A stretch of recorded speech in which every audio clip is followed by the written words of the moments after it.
দ্বিতীয়বার সিংহায় ফুৎকারের পর প্রত্যেককে তার অবস্থান স্থল থেকে উঠায়া দেওয়া হবে। শুধু তাই না, ইলা রাব্বিহিম ইয়ানসিলুন, প্রত্যেকেই তাদের রবের দিকে ছুটতে থাকবে। তার মানে মানুষেরা উঠবে, দেখবে কি হচ্ছে, ছুটতে থাকবে রবের দিকে। কিয়ামতের ময়দানে সবাই উঠে গেল। বলে ওই জায়গায় এখনো বিচার শুরু হয় নাই, কাউকে জাহান্নাম দেখানো হয় নাই, জাহান্নামে নেওয়াও হয় নাই।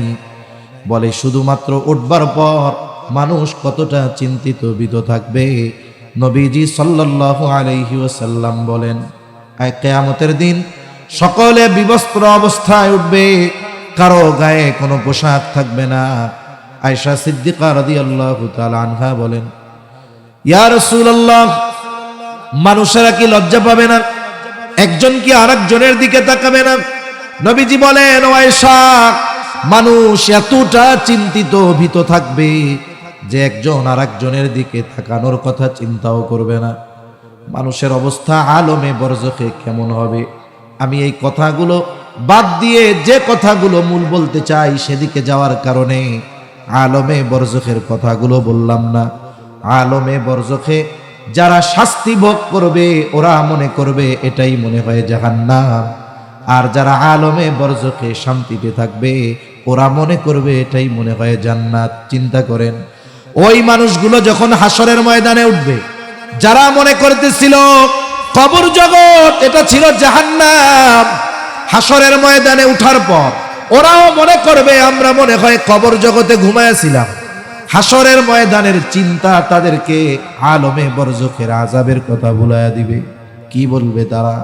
আল্লাহ তাআলা বলেন, ক্বালু ইয়া ওয়াইলানা মান বাআসানা মিন মারকাদিনা হাযা মা ওয়া'আদার রাহমানু ওয়া সাদাকাল মুরসালুন। ওই মানুষেরা বলবে, হায় দুর্ভোগ, কে আমাদেরকে আমাদের অবস্থান স্থল থেকে জাগায় দিল? মান বাআসানা, কে আমাদের জাগায় দিল? তার মানে জাগায় কারে? বলে যে ঘুমায়া থাকে তাকে। আপনি সজাগ মানুষের জীবনেও জাগাইতে পারেন, ওরে ডাকবেন, দেখবেন ওর কম্বল আর মুড়ি দেয়। কিন্তু যে ঘুমিয়ে থাকে আপনি তারে দুই ডাক দিন লাভ দিয়ে উঠে যান। তার মানে ওরা মনে করবে কবর জগতে আলমে বরজখে ওরা ঘুমায়া ছিল, অথচ ছিল আযাবে। আযাবটা ওই সময় কেমন মনে হইতেছিল? জাহান্নামের মতো। কিন্তু হাসরের ময়দানে উঠে ওরা কি বলবে? হায় রে, আমরা ঘুমায়াছিলাম, কে আমাদেরকে ঘুম থেকে জাগায়া দিল? এবার মুমিনরা অথবা ফেরেশতারা বলবে, হাদা মা ওয়া'আদার রহমান, এটাই হলো দয়াময়ের সেই প্রতিশ্রুত দিবস, যেই দিবসের এক নাম হলো ইয়াউমুল হাসর। ওই দিন সকলকে একত্রিত করা হবে। ওই দিনের এক নাম হলো ইয়াউমুল জাযা, প্রতিদান দিবস। কেন? বলে ওই দিন মানুষকে তার দুনিয়ার কর্মের পূর্ণ প্রতিদান দেওয়া হবে। ফাইদা জাআ আজালুহুম লা ইস্তাখিরুনা সাআতাও ওয়া লা ইস্তাকদিমুন। আল্লাহ রাব্বুল আলামিন জানায় দেন, যথা সময়ে মৃত্যু হাজির হয়ে যাবে, এক মুহূর্ত বিলম্ব করবে না, এক মুহূর্ত আগেও আসবে না।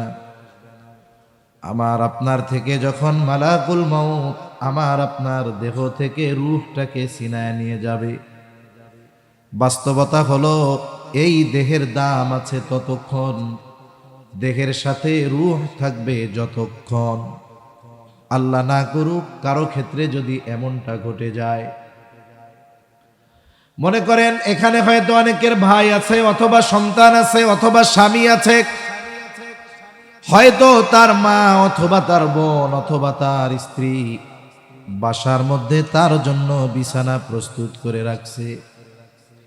চিন্তা করছে ছেলে আমার যখন মাহফিল থেকে আসবে এসেই যেন বিছানায় শুয়ে পড়তে পারে, বিছানা ঝেড়ে কম্বলটাকেও বিছানার উপরে ছড়ায় রাখছে। হয়তো চিন্তা করতেছে আমার ভাই এসে যেন বিছানায় দ্রুত শুয়ে পড়তে পারে, বিছানা রেডি করে রাখছে। আল্লাহ না করুন কারো ব্যাপারে যদি এমনটা হয়ে যায়, হয়তো এই জায়গা থেকে তার বাসায় যাওয়ার নসিবে হলো না, রূহটা দেহ থেকে বিচ্ছিন্ন হয়ে গেল। বলেন তো ওই মোহাব্বতের মা, স্ত্রী, বোন এই কথা বলবে নাকি আমার সন্তান অথবা আমার স্ত্রী অথবা আমার ভাই এই কথা বলবে না যে আমার ভাইয়ের দেহটা অথবা আমার স্বামীর দেহটা অথবা আমার সন্তানের এই দেহটা আগামী যে রাতটুকু বাকি আছে তার জন্য যেই বিছানা প্রস্তুত করেছিলাম ওই বিছানায় শোয়া রেখে দাও? রাখবে? এটাই বাস্তবতা। এই চিন্তাটা যার মধ্যে যত বেশি, তার দুনিয়ার জীবন তত সুন্দর, আখিরাতের জীবন আরো বেশি সুন্দর। এই চিন্তাটাই শয়তান আমাদেরকে ভুলায় রাখতে চায়। শয়তান আমাদেরকে মনে করতে দিতেই চায় না যে আমরা মইরা যাব। এটাই বাস্তবতা। আপনাকে আমাকে আর ঘরের মধ্যে ঢুকাবে না, অথচ ওই ঘর আপনার টাকার বানানো, ওই খাট আপনার টাকার বানানো, তোশকটাও আপনার টাকার কেনা, কম্বলটাও আপনার টাকার কেনা, বালিশটাও আপনার টাকার কেনা। কি করবে? বলে মসজিদ থেকে ওই লাশের খাটিয়াটা নিয়ে ওর উপরে আমারে আপনারে শোয়া রাখবে। এত ঠান্ডা রাত, অন্যান্য সবাই বলবে এক কাজ করো, বাকি রাতটুকু একটু ঘুমায় নাও, সকাল বেলায় লোক আসবে, ঝামেলা। এটাই হায়াত, এটাই জীবন, এটাই বাস্তবতা। আমার আপনার দেহ থেকে যখন রূহ বিচ্ছিন্ন হয়ে যাবে, এই দেহের আর কোনো দাম নাই। এই জন্যই তো বলে লাশ, লা শাইউন ফীহ, যার মধ্যে কিছুই নাই।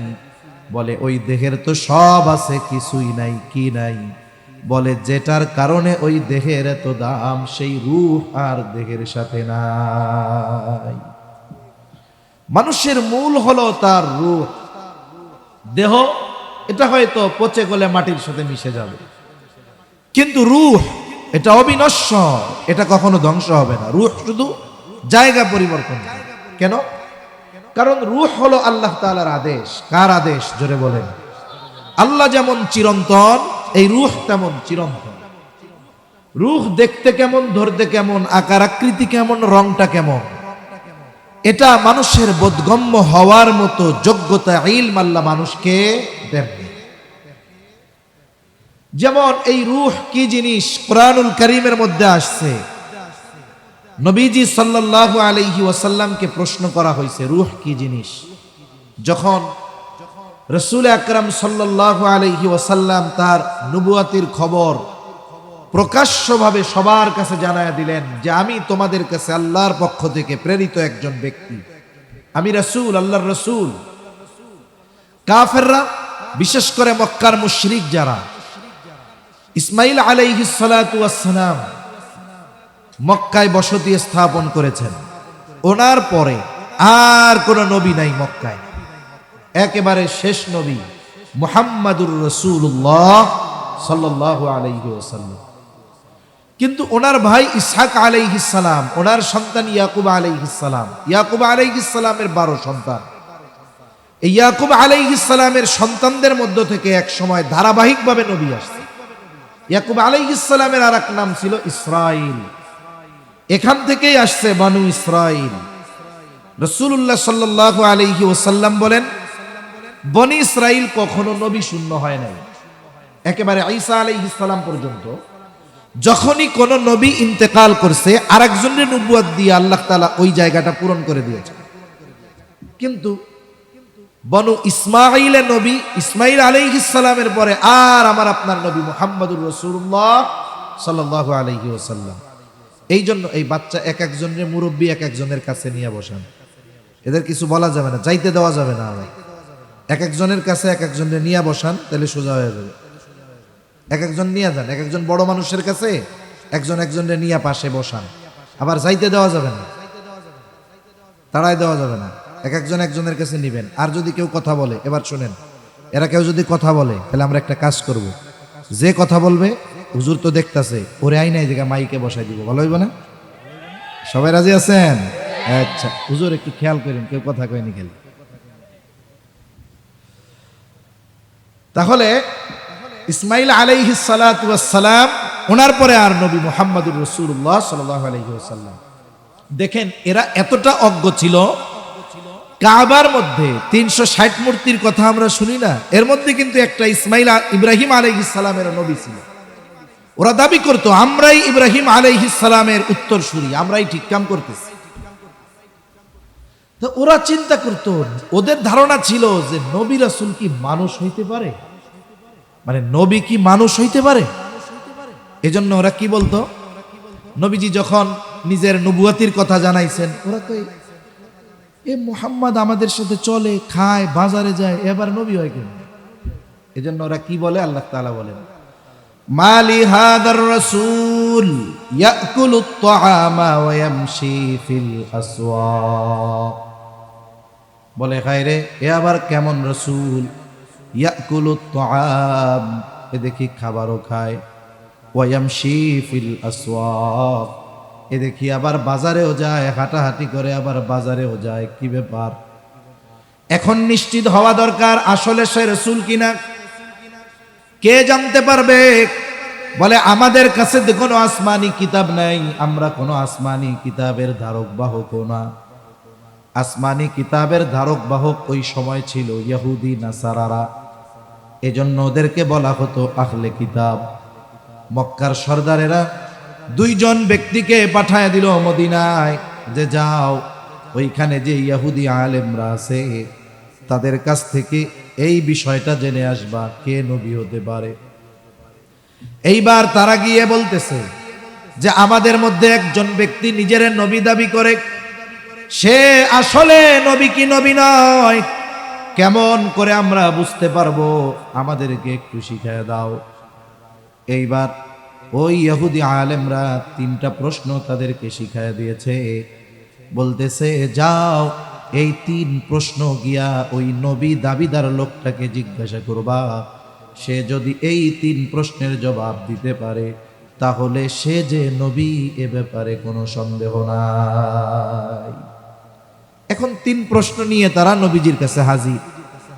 নবীজির কাছে জিজ্ঞাসা করছে, 1 নাম্বার জিজ্ঞাসা করতেছে রূহের ব্যাপারে, জুলকারনাইন তার ব্যাপারে, আর আসহাবে কাহাফের ব্যাপারে। আর ইহুদি আলেমরা এ ব্যাপারে নিশ্চিত যে এই প্রশ্নগুলোর জবাব একমাত্র সেই দিতে পারবে যার কাছে ওহী নাজিল হয়, আর যার কাছে ওহী নাজিল হয় সে নবী, আর ওহী যদি নাজিল না হয় তাহলে সে নবী না। ওরা এই 3 প্রশ্ন নিয়ে আসছে, নবীজিকে জিজ্ঞাসা করছে। স্বাভাবিকভাবে প্রত্যেক দিন জিবরাইল আলাইহিস সালাম ওহী নিয়ে আসতেছেন। যখন জিজ্ঞাসা করছে, নবীজি স্বাভাবিকভাবে বলছেন যে ঠিক আছে আগামীকাল বলে দিব। এখন আগামীকাল চলে আসছে কিন্তু ওহী আর আসে না। এভাবে তাফসীরের মধ্যে আসছে ওহী আসা বন্ধ প্রায় 15 দিন। একটু চিন্তা করেন তো, এই 15 দিন মক্কার মুশরিকেরা কি আনন্দে ছিল। আমার মনে হয় গোটা মুশরিকেরা আনন্দ করতেছিল যে শেষ, বুয়া বুয়া, মনে হয় নবী না। তা আল্লাহ তাআলা এক সময় জিবরাইল আলাইহিস সালামকে প্রশ্নগুলোর জবাব দিয়ে পাঠাইলেন। এর মধ্যে আমাদের জন্য একটা শিক্ষণীয় বিষয়, আল্লাহ রাব্বুল আলামিন এখানে একটা শিক্ষা আমাদের জন্য দিয়ে দিলেন। আল্লাহ তাআলা বলেন ওয়ালা তাকুলান্না লিশাইইন ইন্নী ফাইলুন যালিকা গাদা ইল্লা আইয়াশা আল্লাহ। আল্লাহ রাব্বুল আলামিন বলেন ওয়ালা তাকুলান্না লিশাইইন ইন্নী ফাইলুন যালিকা গাদা, কোন বিষয়ের ব্যাপারে আপনি এমনটা বলবেন না যে আমি এইটা আগামীকাল করব, বরং বলবেন ইল্লা আইয়াশা আল্লাহ, বরং বলবেন আল্লাহ যদি চায় আমি এইটা করব। তার মানে এই আয়াত নাজিল করে আল্লাহ রব্বুল আলামিন শিক্ষা দিলেন আমাদেরকে ভবিষ্যতের যে কোনো কর্ম করার জন্য আমরা সব সময় ইনশাআল্লাহ শব্দ ব্যবহার করব। এই যে 15 দিনের বিলম্ব হয়েছে এর মধ্যে অনেক কারণ আছে। বুজুর্গানে দিন বলেন একটা কারণ হলো এইটা, যখন ওহী আসে নাই। বলেন তো এই না আসার কারণে অমুসলিম যারা, কাফের যারা খুশি হয়েছে না বেজার হয়েছে? 15 দিনে কি পরিমাণ খুশি হয়েছে। এখন 15 দিন পরে তো ওদের খুশি আকাশ চুম্বি। আর যখন আল্লাহ এই প্রশ্নগুলোর জবাব দিয়া পাঠাই দিছে, বিশাল বেলুন পটাশ করে ফুটে গেছে। তার মানে সাথে সাথে যদি আল্লাহ তাআলা জবাব দিয়েই দিতেন, তাহলে তাদের কষ্ট যতটা লাগতো, 15 দিন বিলম্ব হয়েছে ঠিক, নবীজি সাল্লাল্লাহু আলাইহি ওয়াসাল্লামের পেরেশানি বাড়ছে ঠিক, কিন্তু ওরা যে কতটা আশাহত হয়েছে এটা কল্পনাও করা যাবে না, ঠিক কিনা বলেন? বিলম্ব হয়েছে ঠিক, কিন্তু ওরা যে আশা করছিল যারে নবী তো নাই, বিশাল আকারে আনন্দের বেলুন ফুটাইছে, জবাব আসছে আর পটাশ করে ফুটে গেছে, মুহূর্তের ভিতরে পুরা আনন্দ মাটি হয়ে গেছে। তাই 3 প্রশ্নের মধ্যে একটা প্রশ্ন, ওয়ায়াসআলুনাকা আনির রূহ, তারা আপনার কাছে জানতে চায়, তারা আপনাকে জিজ্ঞাসা করে রূহ কি জিনিস। আল্লাহ তাআলা বলেন, কুলির রূহু মিন আমরি রাব্বি, আপনি বলেন রূহ হলো আমার রবের আদেশ, আমার রবের প্রত্যাদেশ। তার মানে আমার আপনার হার্ট রক্ত সঞ্চালন করবে কতদিন? বলে রবের আদেশ থাকবে যতদিন। বলে আমার আপনার হার্ট এক সময় রক্ত সঞ্চালন বন্ধ করে দিবে কখন? বলে আমার রবের নির্দেশ হবে যখন। এখন রূহ দেখতে কেমন, আকার কেমন, আকৃতি কেমন? আল্লাহ তাআলা বলে, বান্দা এত কিছু বোঝার মতো জ্ঞান তোমার তো দেওয়া হয় নাই। আল্লাহ তাআলা বলেন, ওয়ামা উতিতুম মিনাল ইলমি ইল্লা কলিলা।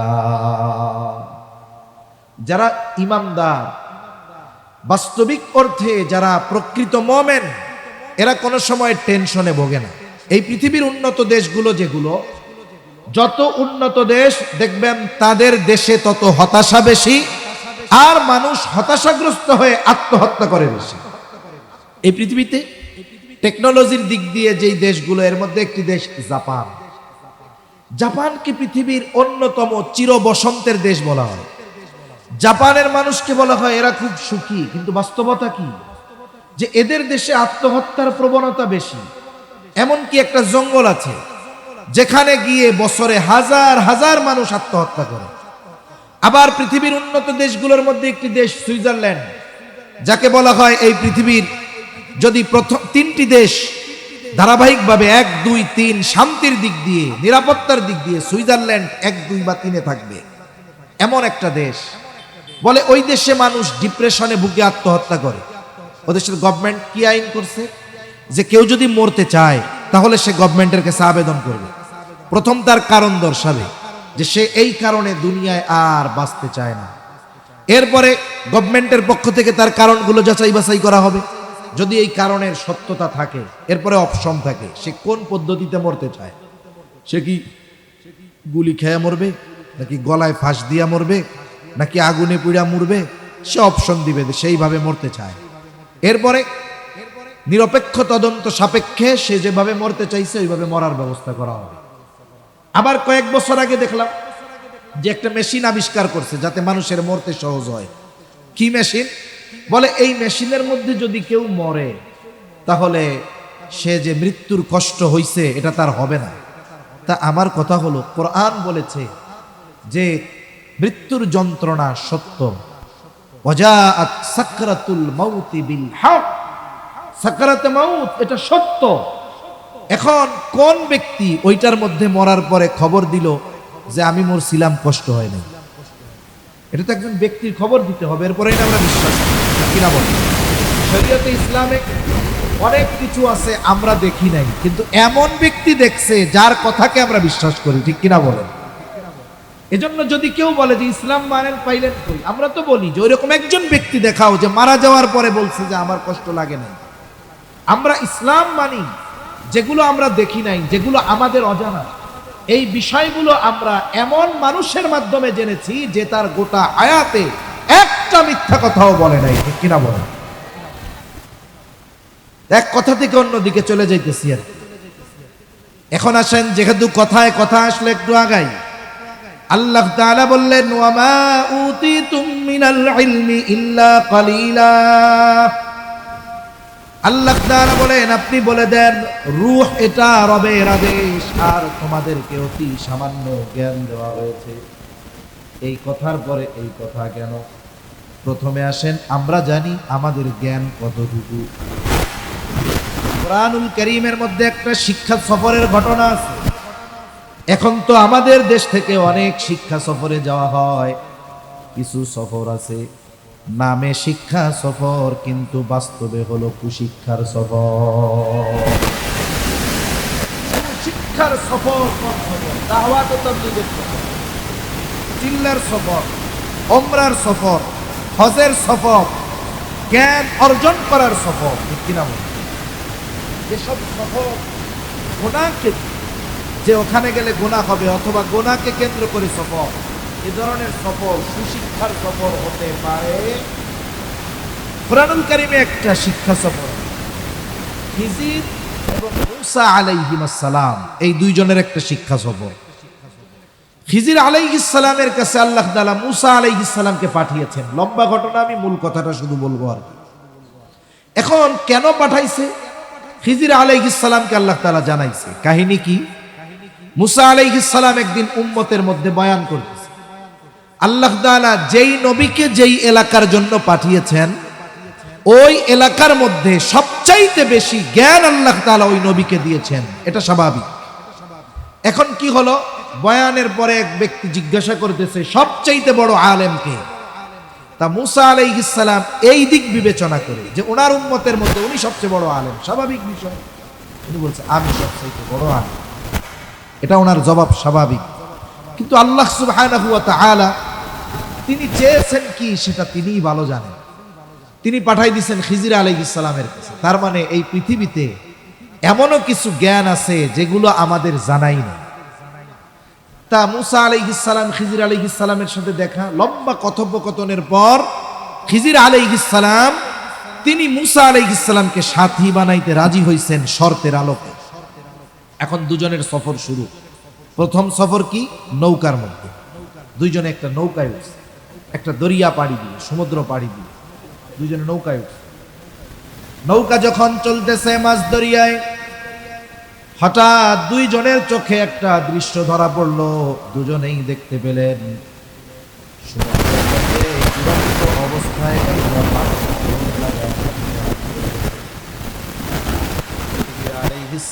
মূসা আলাইহিস সালামকে বলতেছে, ভাই মূসা, এই দৃশ্যটা কি দেখছেন? বলো না দেখলাম। এইবার মূসা আলাইহিস সালাম বলে, ভাই আল্লাহ তাআলার জ্ঞান যদি হয় গোটা সমুদ্র পরিমাণ, সেই তুলনায় গোটা সৃষ্টি জগতে জ্ঞানের পরিমাণ ওই পাখির ঠোঁটে লেগে থাকা পানির চাইতেও বেশি নয়। আল্লাহর জ্ঞান যদি হয় গোটা সমুদ্র পরিমাণ, গোটা সৃষ্টি জগতের সকলের জ্ঞান আল্লাহর জ্ঞানের তুলনায় ওই এক ফোঁটা পাখির ঠোঁটে লেগে থাকা পানির চাইতেও কম। এই জ্ঞান যেটা তো বন্টন করারও ক্ষমতা, তাহলে আমরা যে কত কম জ্ঞান, আমাদের অজ্ঞতা যে কত, আমাদের ইলম যে কত কম, এটাও নির্ণয় করার মতো কোনো ক্যালকুলেটর আমাদের কাছে নেই। অথচ এতটুকু জ্ঞান থেকে একটা মানুষ জ্ঞান পাওয়ার পরে সে স্রষ্টার অস্তিত্ব অস্বীকারী হয়ে যায়, এটা আজীব লাগে। আল্লাহ তাআলা বুঝবার তৌফিক দান করেন। তা মূল কথাটা কি?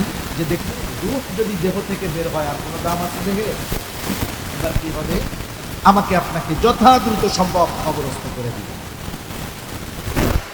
একটা মানুষ যখন মারা যায় সব জায়গায় মাইকের মধ্যে অ্যানাউন্স হয়, অমুক এলাকার অমুক আজ বিকাল 5 ঘটিকা ইন্তেকাল করিয়াছে, আগামী দিন সকাল 9টায় অমুক স্থানে তার জানাজা অনুষ্ঠিত হবে। সুতরাং ধর্মপ্রাণ সকল মুসলমানদেরকে উক্ত মরহুমের জানাজায় শরীক হওয়ার জন্য বিশেষভাবে অনুরোধ করা গেল। এই প্রচারণার মধ্যে একটা শব্দ বলে, শব্দটা আরবি শব্দ ইন্তেকাল। ইন্তেকাল শব্দের অর্থ হলো স্থানান্তরিত হওয়া। তার মানে চূড়ান্তভাবে নিঃশ্বাস হয়ে যাওয়া নয়, বরং এক জায়গা থেকে আরেক জায়গায় যায়। অনেক সময় হয় না, আপনাদের হাটহাজারিতে মনে করেন যে কোনো একটা ব্যাংকের ব্রাঞ্চ আছে এক বিল্ডিং, ওইখান থেকে নিয়ে গেছে আর এক বিল্ডিংয়ে। এখন কিছুদিন ওই জায়গায় একটা ব্যানার লাগানো থাকে যে অগ্রণী ব্যাংক হাটহাজারি শাখা অমুক জায়গায় স্থানান্তর করা হয়েছে। তার মানে এখানে ছিল, ওখানে নেওয়া। রূহ শুধু স্থান পরিবর্তন করে, বলে এতকাল এই দেহের সাথে দুনিয়ার জগতে ছিল, এখন চলে গেছে আলমে বরজখ। আলমে বরজখ লোকচক্ষুর অন্তরালের এক জগৎ। হাদিসের মধ্যে আছে, মানুষ শুধু বলে কিয়ামত কিয়ামত কিয়ামত, আরে মানুষের মৃত্যুর সাথে সাথেই তার কিয়ামত শুরু হয়ে যায়। মৃত্যুর থেকে নিয়ে ইয়াউমুল হাশর পর্যন্ত কেউ কেউ এটাকে বলেছেন ছোট কিয়ামত, আর পুনরুত্থান দিবস থেকে যেটা শুরু হবে এটা হবে বড় কিয়ামত। আল্লাহ তাআলা এই নিজাম রেখে দিয়েছেন, আমাদের সকলকে আলমে বরজখের বাসিন্দা হতে হবে। আলমে বরজখে আমাদের থাকতে হবে দীর্ঘকাল, তবে অনন্তকাল নয়। কতকাল থাকতে হবে এর সর্বোচ্চ সময় সীমা জানা যায় না, তবে সর্বনিম্ন সময় সীমা জানা যায়। কারণ আল্লাহ তাআলা কোরআনুল কারীমের মধ্যে জানায় দেন, ইসরাফিল আলাইহিস সালাতু ওয়াস সালামের সিংহায় ফুৎকারের মাধ্যমে এই দুনিয়ায় মানব বসতির ইতি ঘটবে। আল্লাহ তাআলা কোরআনুল কারীমের মধ্যে বলেন, ওয়ানুফিখা ফিস সূরি ফাসাইকা মান ফিস সামাওয়াতি ওয়া মান ফিল আরদি ইল্লা মান শাআল্লাহ। আল্লাহ তাআলা বলেন, প্রথমবার সিংহায় ফুৎকারের পর ফাসাইকা মান ফিস সামাওয়াতি ওয়া মান ফিল আরদ ইল্লা মান শাআল্লাহ। আসমান জমিনের মাঝে যত প্রাণী আছে, যত প্রাণ আছে, আল্লাহ তাআলা যেগুলো চান সেগুলো ছাড়া ইসরাফিল আলাইহিস সালামের সিংহায় ফুৎকারের মাধ্যমে সকলে অজ্ঞান হয়ে যাবে। তাফসীরে ইবনে কাসীরের মধ্যে এসেছে, সকলে প্রথমে অজ্ঞান হবে, এরপরে সবার মৃত্যু ঘটবে। মৃত্যুর মাধ্যমে এই পৃথিবীর সর্বশেষ মানুষটাও আলমে বরজখের বাসিন্দা হয়ে যাবে। একটা মানুষ সর্বনিম্নকাল আলমে বরজখে অবস্থান করবে, এর মেয়াদ কত সময়? বলে দ্বিতীয়বার সিংহায় ফুৎকার যখন দেওয়া হবে আবার পুনরুত্থান শুরু হয়ে যাবে। বলে এই সময় পর্যন্ত এটা হলো আলমে বরজখের সর্বনিম্ন সময়। তার মানে দুই সিংহায় ফুৎকারের মধ্যবর্তী সময়কালটা হলো আলমে বরজখে অবস্থানের সর্বনিম্ন মেয়াদকাল। দ্বিতীয়বার সিংহায় ফুৎকার দেওয়া হবে কত সময় পর? হাদিসের আলোকে তাফসীরের মধ্যে এসেছে, প্রথম সিংহায় ফুৎকারের পর কমপক্ষে 40,000 বছর পরে দ্বিতীয়বার সিংহায় ফুৎকার দেওয়া হবে। এই দৃষ্টিকোণ থেকে সর্বশেষ যেই মানুষটা এই পৃথিবী থেকে বিদায় নিবে তাকেও কমপক্ষে 40,000 বছর আলমে বরজখে অবস্থান করা লাগবে। পুনরায় সিংহায় ফুৎকারের মাধ্যমে মানুষকে পুনরুত্থিত করা হবে। আল্লাহ তাআলা বলেন, সুম্মা নুফিখা ফীহি উখরা ফাইযা হুম কিয়ামুন ইয়ানজুরুন। আল্লাহ তাআলা জানায় দেন, অতঃপর সিংহায় ফুৎকার দেওয়া হবে দ্বিতীয়বার। প্রত্যেকে তার অবস্থান স্থল থেকে উঠে দাঁড়িয়ে যাবে, তাকায় দেখতে থাকবে কি হচ্ছে এগুলো। চোখের সামনে দেখবে একেবারে কিচ্ছু নাই, ওইটাও আল্লাহ তাআলা আবার তার জায়গা থেকে উঠায় ফেলেছেন। কোরআনুল কারীমের মধ্যে আল্লাহ তাআলা সূরা ইয়াসিনের মধ্যে বলেন, ওয়ানুফিখা ফিস সূরি ফাইযা হুম মিনাল আজদাসি ইলা রাব্বিহিম ইয়ানসিলুন। আল্লাহ তাআলা বলেন, এখানে দ্বিতীয়বার সিংহায় ফুৎকার উদ্দেশ্য। দ্বিতীয়বার সিংহায় ফুৎকারের পর প্রত্যেককে তার অবস্থান স্থল থেকে উঠায়া দেওয়া হবে। শুধু তাই না, ইলা রাব্বিহিম ইয়ানসিলুন, প্রত্যেকেই তাদের রবের দিকে ছুটতে থাকবে। তার মানে মানুষেরা উঠবে, দেখবে কি হচ্ছে, ছুটতে থাকবে রবের দিকে। কিয়ামতের ময়দানে সবাই উঠে গেল। বলে ওই জায়গায় এখনো বিচার শুরু হয় নাই, কাউকে জাহান্নাম দেখানো হয় নাই, জাহান্নামে নেওয়াও হয় নাই। বলে শুধুমাত্র উঠবার পর মানুষ কতটা চিন্তিত ভীত থাকবে। নবীজি সাল্লাল্লাহু আলাইহি ওয়াসাল্লাম বলেন, কিয়ামতের দিন সকলে বিবস্ত্র অবস্থায় উঠবে, কারো গায়ে কোনো পোশাক থাকবে না। আয়েশা সিদ্দিকা রাদিয়াল্লাহু তাআলা আনহা বলেন, ইয়া রাসূলুল্লাহ, মানুষেরা কি লজ্জা পাবে না? একজন কি আরেকজনের দিকে তাকাবে না? নবীজি বলেন, ও আয়েশা, মানুষ এতটা চিন্তিত ভীত থাকবে যে একজন আরেকজনের দিকে তাকানোর কথা চিন্তাও করবে না। মানুষের অবস্থা আলমে বরজখে কেমন হবে? আমি এই কথাগুলো বাদ দিয়ে যে কথাগুলো মূল বলতে চাই সেদিকে যাওয়ার কারণে আলমে বরজখের কথাগুলো বললাম না। আলমে বরজখে যারা শাস্তি ভোগ করবে ওরা মনে করবে এটাই মনে হয় জাহান্নাম, আর যারা আলমে বরজখে শান্তিতে থাকবে ওরা মনে করবে এটাই মনে হয় জান্নাত। চিন্তা করেন, ওই মানুষগুলো যখন হাসরের ময়দানে উঠবে, যারা মনে করতেছিল কবর জগৎ এটা ছিল জাহান্নাম, হাসরের ময়দানে উঠার পর ওরাও মনে করবে আমরা মনে হয় কবর জগতে ঘুমায়াছিলাম। হাসরের ময়দানের চিন্তা তাদেরকে আলমে বরজখের আযাবের কথা ভুলাইয়া দিবে। কি বলবে তারা? আল্লাহ তাআলা বলেন, ক্বালু ইয়া ওয়াইলানা মান বাআসানা মিন মারকাদিনা হাযা মা ওয়া'আদার রাহমানু ওয়া সাদাকাল মুরসালুন। ওই মানুষেরা বলবে, হায় দুর্ভোগ, কে আমাদেরকে আমাদের অবস্থান স্থল থেকে জাগায় দিল? মান বাআসানা, কে আমাদের জাগায় দিল? তার মানে জাগায় কারে? বলে যে ঘুমায়া থাকে তাকে। আপনি সজাগ মানুষের জীবনেও জাগাইতে পারেন, ওরে ডাকবেন, দেখবেন ওর কম্বল আর মুড়ি দেয়। কিন্তু যে ঘুমিয়ে থাকে আপনি তারে 2 ডাক দিন লাভ দিয়ে উঠে যাবে।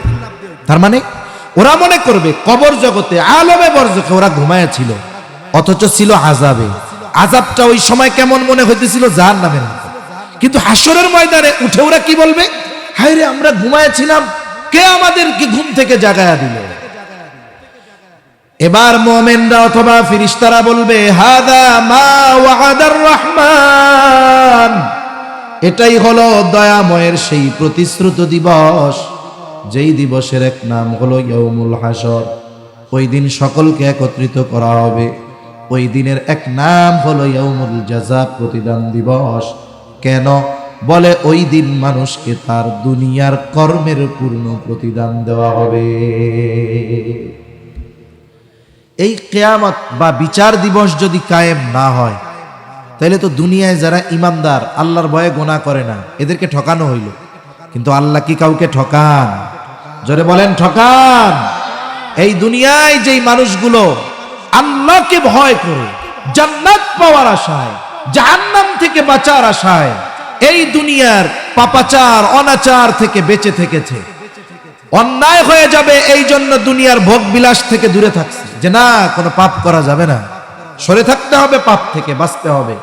তাহলে যদি হাসর কায়েম না হয়, মানুষ মরার পর যদি ওটাই শেষ হয়ে যায়, তাইলে এই মানুষগুলো তো দুনিয়ায় ক্ষতিগ্রস্ত হয়ে গেল, লাভ লস হয়ে গেল তাদের।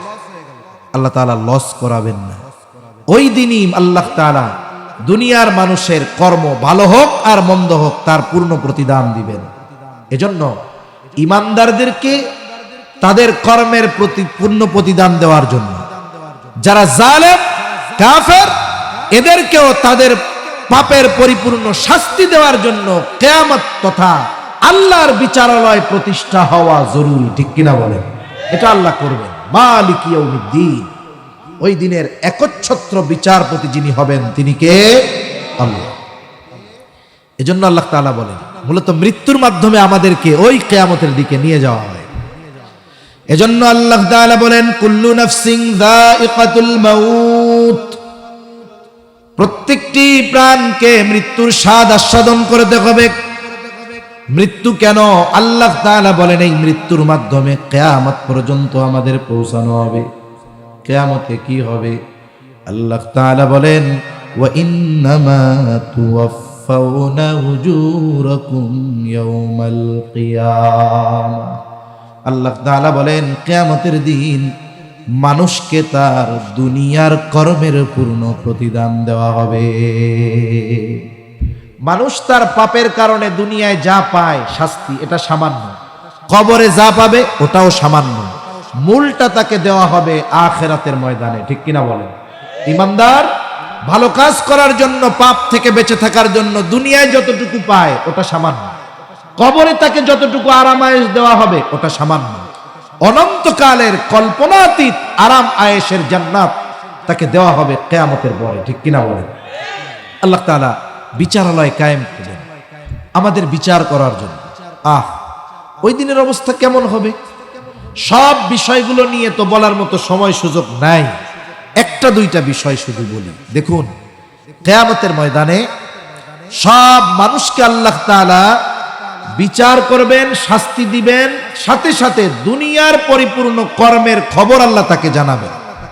হাসরের ময়দানে কয়েকটা মুহূর্ত হবে মানুষের জন্য সবচাইতে চিন্তা। যখন ওই বিষয়গুলোর ঘোষণা দেওয়া হবে, পুরা হাসরের ময়দান পিনপতন নীরব হয়ে যাবে।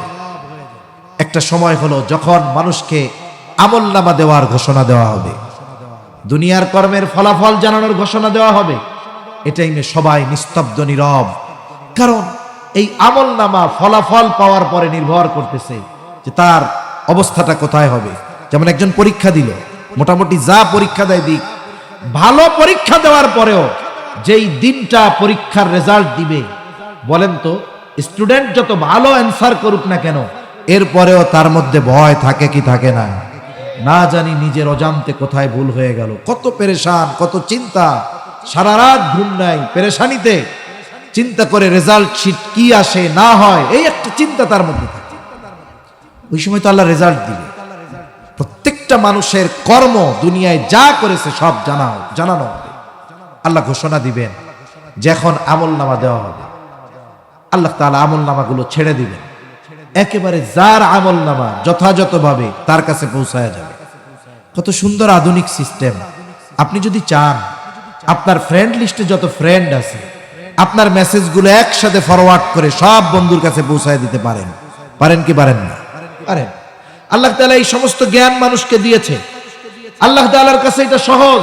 কিয়ামত পর্যন্ত যত মানুষ আসবে সবার আমলনামা আল্লাহ রেডি করে রাখতেছেন, যথাসময়ে হাতে পৌঁছিয়ে দেওয়া হবে। যখন এই ঘোষণা দেওয়া হবে, পিনপতন নীরব, সবার চিন্তা কোন মতে আমলনামাটা ডান হাতে যদি পেয়ে যাই তাহলে তো বাইচা গেলাম।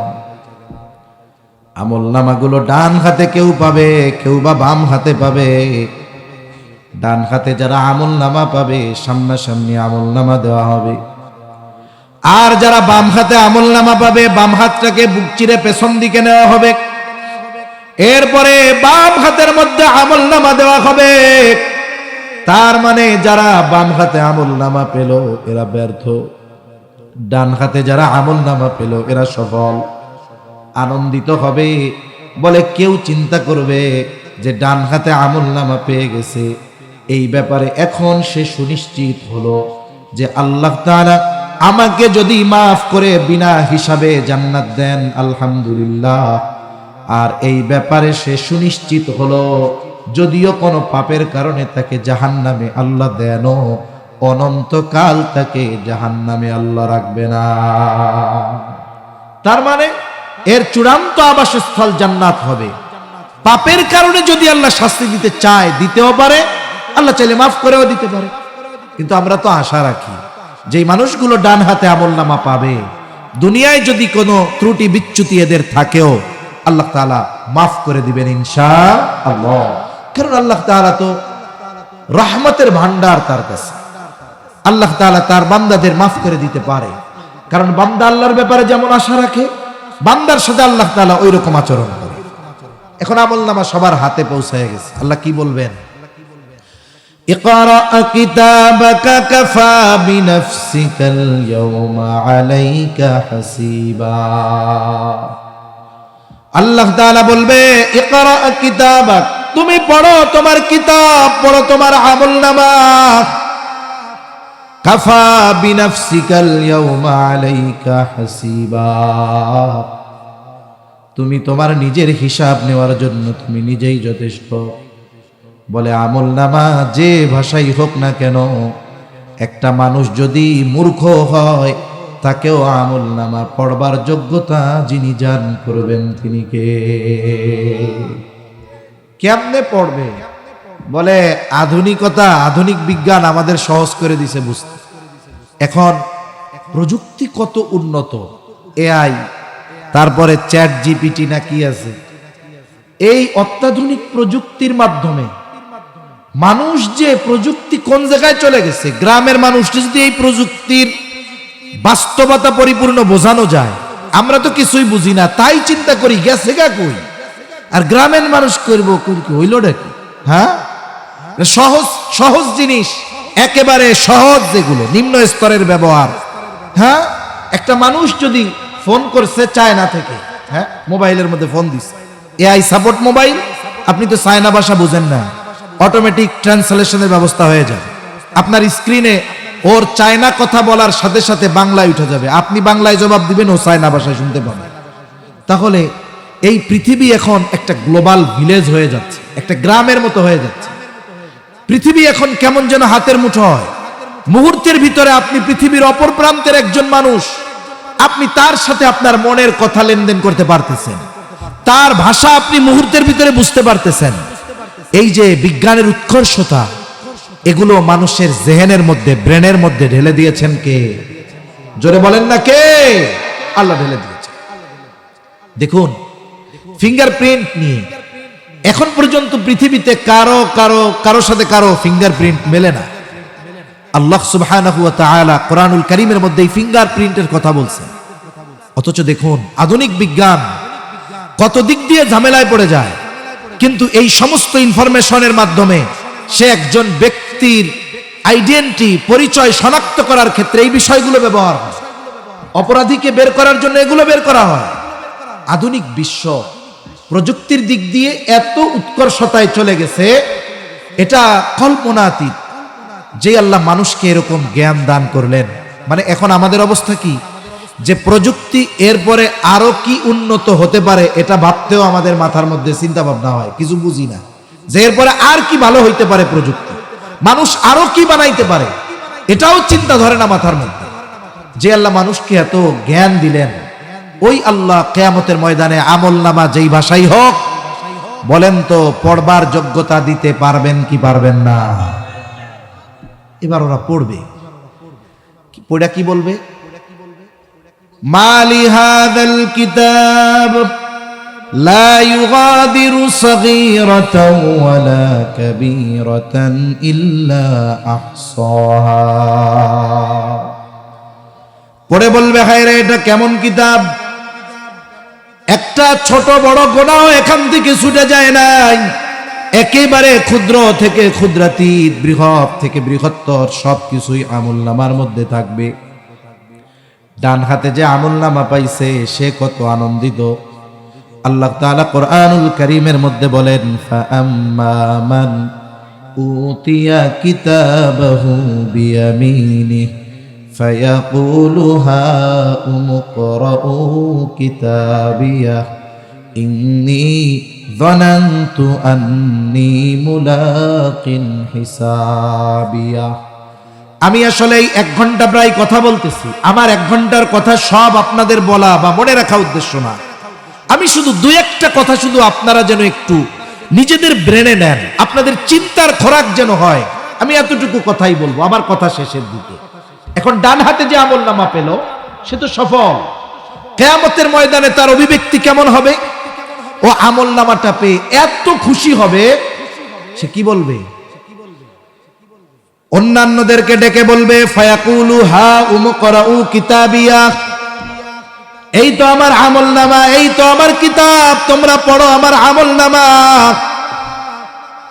এবার সে আমলনামা ডান হাতে পাওয়ার কারণটাও সে কেমন যেন বলে দিবে।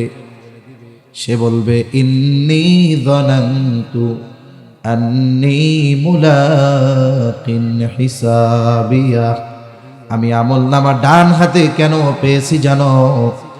আমি এই হিসাব যে আল্লাহর সামনে দিতে হবে, আমার জীবনের কর্মের হিসাব যে আল্লাহর সামনে দেওয়া লাগবে, এই ব্যাপারে আমি দৃঢ় বিশ্বাসী ছিলাম।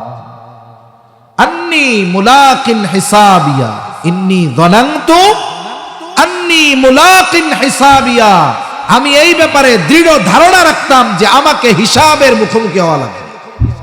একটা জিনিস চিন্তা করেন, এই পৃথিবীতে অপরাধ দূর করার জন্য কত প্রযুক্তি, সিসি ক্যামেরা সহ আরো অনেক উন্নত প্রযুক্তি আছে। এরপরেও বলেন তো, এই পৃথিবী থেকে সময়ের সাথে সাথে অপরাধ বাড়তেছে না কমতেছে? একটা মানুষের যত সময় তার মনুষ্যত্বের পরিবর্তন না হবে, আল্লাহর কসম, তার চিন্তার পরিবর্তন যতক্ষণ না হবে ততক্ষণ পর্যন্ত তার মধ্যে পরিপূর্ণ মনুষ্যত্ব প্রবেশ করবে না।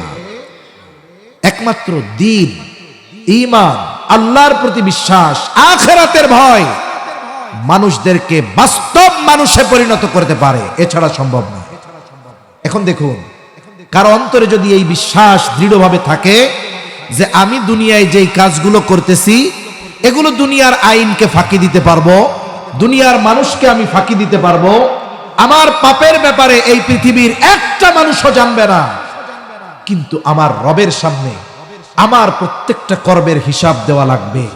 বলেন তো, এই চিন্তা যদি কারো অন্তরে দৃঢ়ভাবে বদ্ধমূল হয়ে যায়, আল্লাহর কসম, এই দুনিয়ার কোনো আইন লাগবে না, সে একজন ভালো চরিত্রবান মানুষে পরিণত হয়ে যাবে। ঠিক কিনা বলেন? মনে রাখবেন, মানুষের চিন্তার পরিবর্তন না আসলে মানুষের কর্মের পরিবর্তন আসে না। আমার আপনার চিন্তার মধ্যে এটা গেঁথে নিতে হবে যে আমি একাকী গুনাহ করতেছি, মোবাইলে কেউ দেখে না, আমার আল্লাহ দেখতেছে। আল্লাহ তাআলা আমার এই সময়গুলোর হিসাব নিবেন। কিয়ামতের দিন আমাকে আপনাকে আল্লাহর সামনে আমার কর্মের হিসাব দিতে হবে, আমার হায়াতের হিসাব দেওয়া লাগবে স্পেসিফিক ভাবে, আলাদা ভাবে। গোটা হায়াতের হিসাব তো দিতেই হবে, সাথে সাথে বিশেষ করে যারা যুবক আছে, যুবতী আছেন, শুনছেন, দেখছেন, এদেরকে স্পেসিফিক ভাবে আল্লাহ তাআলা আমাদের যৌবনকালের ব্যাপারে জিজ্ঞাসা করবে। এখন তো তারুণ্যকে উড়বার সময় বলা হচ্ছে যে তুমি ইউনিভার্সিটির স্টুডেন্ট, এখন তোমার তারুণ্য, তুমি উড়ো, তোমার যা মন চায় তুমি করো, এখনই তো তোমার লাইফ এনজয় করার টাইম।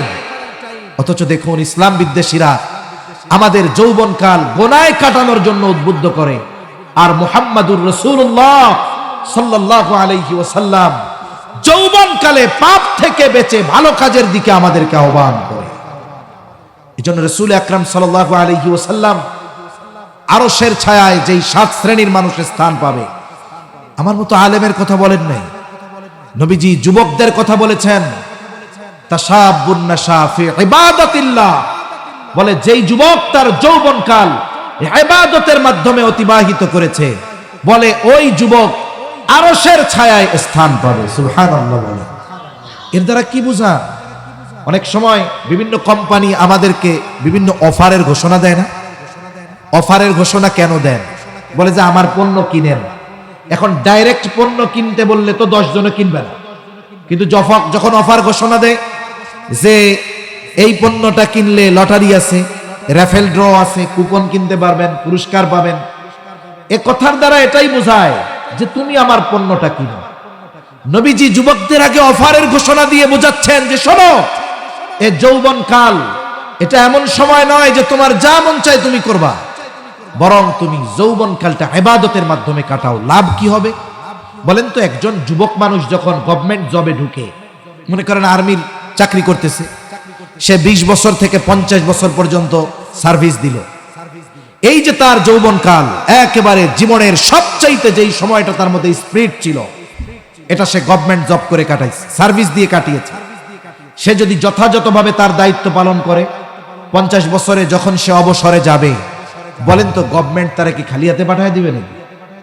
তাকে হিউজ পরিমাণ টাকা দিবে, সাথে সাথে প্রতি মাসে তার যে বেসিক বেতনটা ওই সময় থাকবে, এটা তাকে পেনশন হিসাবে দেওয়া হবে।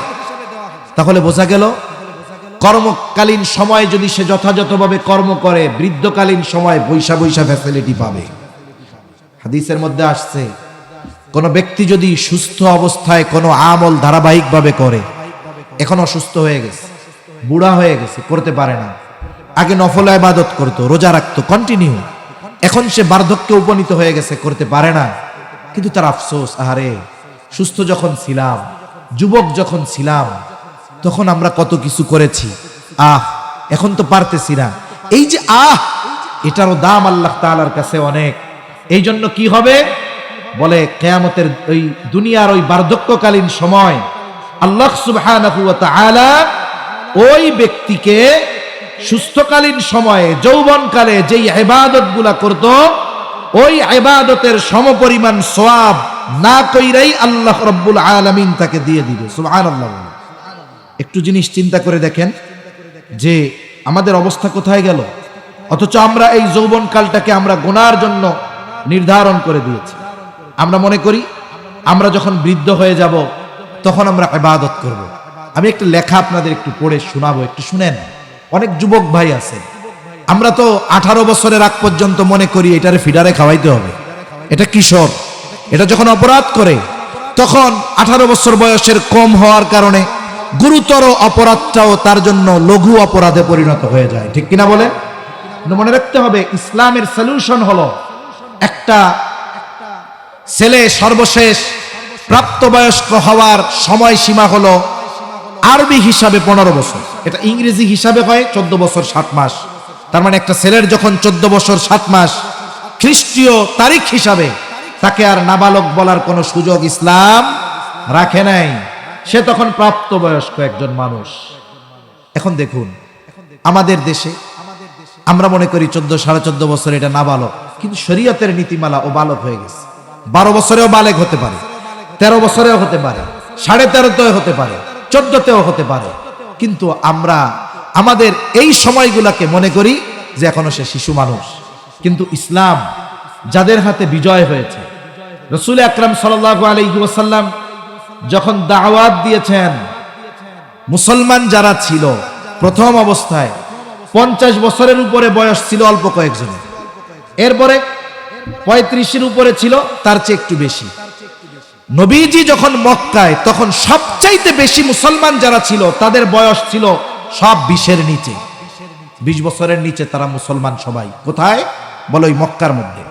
একটু চিন্তা করেন, নবীজির ইন্তেকালের সময় রাসূল আকরাম সাল্লাল্লাহু আলাইহি ওয়াসাল্লামের অনেক সাহাবী আছে যাদের হাদিস আমরা শুনি, ইন্তেকালের সময় বয়স ছিল 12 বছর, 13 বছর, 14 বছর, এরকম ছিল। রাসূল সাল্লাল্লাহু আলাইহি ওয়াসাল্লামের 2 জন সাহাবী, ছোট বাচ্চা মুআজ আর মাআওয়াজ, আমরা তাদের ঘটনা শুনি। 13-14 বছর 2 ভাইয়ের কোথায় গেছে? বদরের যুদ্ধে গেছে। কয়জনের বিরুদ্ধে? 1000-এর বিরুদ্ধে 313 জন। বলে এই 313 জনের মধ্যে এইরকম ছোট ছোট 13-14 বছরের 2 জন। আর আমরা তো আমাদের 13 বছরের বাচ্চাকে বাসা থেকে বাজারে 1 কেজি চিনিও আনতে ভয়ে পাঠাই না, যে কি অবস্থা হয়ে যাবে। অথচ চিন্তা করেন মুহাম্মদ বিন কাসেম এই উপমহাদেশে আসছে, বয়স ছিল তার 17 বছর, সেনাপতি হিসাবে আসছিলেন। রাসূল আকরাম সাল্লাল্লাহু আলাইহি ওয়াসাল্লামের নাতি বলা হয় ওসামা ইবনে যায়েদ রাদিয়াল্লাহু তাআলা আন। হায় হায়, 16-17 বছর বয়সে তাকে একটা সেনাবাহিনীর প্রধান বানায় দেওয়া হয়েছে।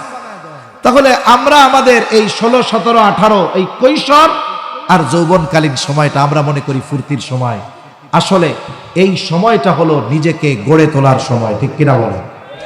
এজন্য এই চিন্তা আমাদের রাখতে হবে, যৌবনের তাড়নায় অপরাধের ইচ্ছা হবে, কিন্তু এই চিন্তাও রাখতে হবে যে আমাকে আমার আল্লাহ দেখতেছে, আমার কর্মের হিসাব আমাকে আল্লাহর কাছে দিতে হবে।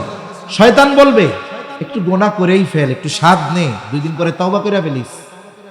এই চিন্তা করে যারা গুনার দিকে অগ্রসর হবে আস্তে আস্তে, এক সময় পাপ থেকে ফিরে আসা তাদের জন্য কঠিন হবে, ঠিক কিনা বলেন? আমি যে কথা বলতেছিলাম যে ডান হাতে আমলনামা যিনি পাবেন কিয়ামতের ময়দানে, উনি পাওয়ার এই একটা কারণে উনি বলবে ইন্নী যানানতু আন্নী মুলাকিন হিসাবিয়া, আমি এই ব্যাপারে দৃঢ় ধারণা রাখতাম, বিশ্বাস রাখতাম যে আমাকে আমার কর্মের হিসাব কার সামনে দেওয়া লাগবে। সূরা কিয়ামা খুলে ওই সূরা খুলেন হাক্কা, দেখেন এরপরে একটা কথাই তার আছে যে আমি এই ব্যাপারে দৃঢ় বিশ্বাসী যে আমার কর্মের হিসাব আল্লাহর সামনে দেওয়া লাগবে। তার মানে যেই ব্যক্তি তার জীবনের কর্মের হিসাব আল্লাহর সামনে দেওয়া লাগবে এই চিন্তা করবে, তার বাকি সব কর্ম আশা করা যায় ভালো হয়ে যাবে। আবার যে বাম হাতে আমলনামা পাবে, কি আফসোস করবে। কেউ ক্ষমতা পেয়ে বাহাদুরি করে, কেউ সম্পদের বাহাদুরি করে, কেউ সন্তানের বাহাদুরি করে। বাম হাতে আমলনামা পাওয়া ব্যক্তি বলবে ওয়া আম্মা মান উতিয়া কিতাবাহু বিশিমালিহি فيقول يا ليتني لم أوت كتابيه ولم أدر ما حسابيه يا ليتها كانت القاضية ما أغنى عني ماليه হালাক আন্নি সুলতানিয়া। বাম হাতে আমলনামা পাওয়া ব্যক্তি বলবে ইন্নী যানানতু আন্নি, সে বলবে হায় দুর্ভোগ, ইয়া লাইতানি লাম উতা কিতাবিয়া, আমি যদি আমার এই কিতাব না পাইতাম কতই না ভালো হতো, আমি যদি আমার হিসাবটা না জানতাম কতই না ভালো হতো। ওয়া আম্মা মান উতিয়া কিতাবাহু বিশিমালি ফায়াকুলু ইয়া লাইতানি লাম উতা কিতাবিয়া ওয়া লাম আদরি মা হিসাবিয়া। এবার সে আফসোস করবে দুনিয়ার পাওয়ারের, ক্ষমতার, টাকা পয়সার। সে প্রথমে বলবে ইয়া লাইতাহা কানাতিল কাদিয়া, ওই যে প্রথমবার একবার বলেছিলাম ওই মৃত্যুই যদি আমার চূড়ান্ত মৃত্যু হতো কতই না ভালো হতো। মা আগনা আন্নি মালিয়া, হায়রে আমার কত সম্পদ ছিল, আমার সম্পদ আমার কোনো কাজে আসলো না। হালাকা আন্নি সুলতানিয়া, আমার রাজত্ব, আমার ক্ষমতা আমারে শেষ করে দিল। এবার আল্লাহ তাআলার পক্ষ থেকে বলা হবে খুযুহু ফাগুল্লুহু সুম্মাল জাহিমা সাল্লুহু সুম্মা ফি সিলসিলাতিন যারউহা সাবউনা যিরাআন ফাসলুহু। আফসোস যতই করুক কাজ হবে না। আল্লাহ তাআলা বলবেন ওরে ধর, জাহান্নামের মধ্যে নিক্ষেপ কর।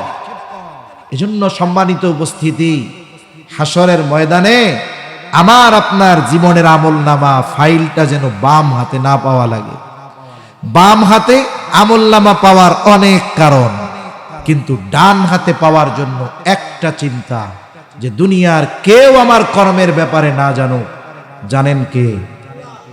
কারো কাছে হিসাব না দেওয়া লাগুক, দিতে হবে কার কাছে? এই চিন্তা আমার আপনার অন্তরে ঢুকে যাবে, আমার আপনার আখিরাত সুন্দর হয়ে যাবে ইনশাআল্লাহ। আল্লাহ তাআলাও সেই কথা বলেন, কুল্লু নাফসিম বিমা কাসাবাত রাহিনা ইল্লা আসহাবাল ইয়ামিন। ওই যে যারা বাম হাতে আমলনামা পাইল তারা তাদের কৃতকর্মের জন্য জাহান্নামে আবদ্ধ থাকবে, শাস্তি ভোগ করতে থাকবে।